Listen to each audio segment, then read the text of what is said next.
அனைவருக்கும் வணக்கம். அனுச்சரன் வந்து எனக்கு நான் ஷார்ட் ஃபிலிம் பண்ணிக்கிட்டு இருந்த நேரத்துலேருந்து தெரியும். என்னோடய ஷார்ட் ஃபிலிம் தான் அவர் சிட்னிலேருந்து பார்த்துட்டு ரிவ்யூஸ்லாம் அனுப்புவார். என்னோடய ஸ்கிரிப்டெல்லாம் அனுப்பியிருக்கேன் நான் ரிவ்யூ வாங்குறதுக்கு. எனக்கு அவர் வந்து நம்ம இங்கே தமிழ் இண்டஸ்ட்ரியில் வந்து ஒர்க் பண்ணணும்னு ஒரு ஆசை இருந்திருக்காங்க. அதனால் என்னோடய படத்துக்கு எடிட் பண்ணுறதுக்காக நான் கூப்பிட்டுருந்தேன். என்னோடய செகண்ட் மூவி அவர் தான் எடிட் பண்ணியிருக்காரு. Fantastic editor. அதனால் எனக்கு அதனால தான் கூப்பிட்டேன் நான். ஆனால் இங்கே வந்தப்போ எனக்கு இந்த படத்தோட வாய்ப்பு எனக்கு வந்தது. கதிரோட அப்பா கதிரோ என்னை கூப்பிட்டு என்னை கேட்டாங்க, இந்த மாதிரி படம் பண்ண முடியுமான்னு. அப்போ எனக்கு வேறு படத்தோட கமிட்மெண்ட் இருந்ததுனால நான் இல்லைங்க, இந்த மாதிரி அனுச்சரன் ஒருத்தர் இருக்கார், அவரை வச்சு பண்ணுங்க, நான் கோரைட் பண்ணுறேன். ஸோ அந்த கோரைட்டர் இந்த படத்தில் அந்த 2 பேரும் அனுச்சரனும் நானும் சேர்ந்து எழுதின கதை தான் அது. பண்ணோம். இந்த கதையை நாங்கள் 2 பேரும் பேசுனதோட ஆரம்பத்தை சொல்லணும்னா,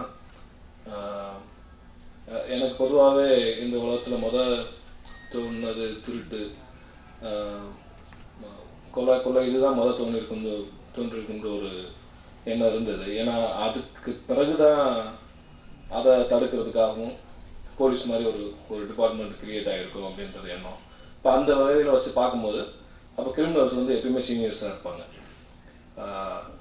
ஒரு ஸ்டெப் முன்னாடியே இருப்பாங்க. அவங்க வெளியிருந்து பார்க்குறப்போ நம்ம வந்து ஒரு போலீஸ் வந்து அவங்கள தடுக்கிற மாதிரியும் போலீஸ் வந்து அவங்கள வந்து தண்டிக்கிற மாதிரி இருந்தாலுமே என்னோட கணிப்பில் எப்பயுமே கிரிமினல்ஸ் வந்து போலீஸோட ஒரு ஸ்டெப் முன்னாடி இருக்கிற மாதிரி தான் எனக்கு தோணும்.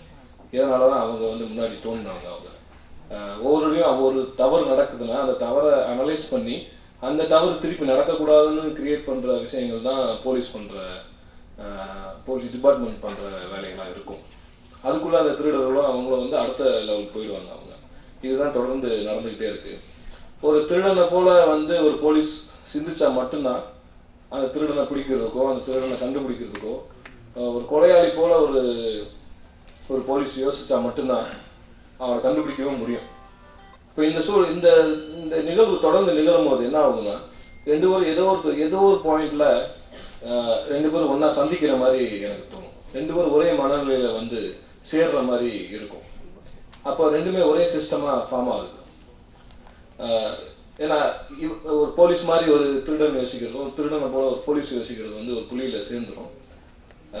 இந்த கருவை வச்சு தான் இந்த கதையோட அடிப்படையாக வச்சு எழுதியிருக்கோம்.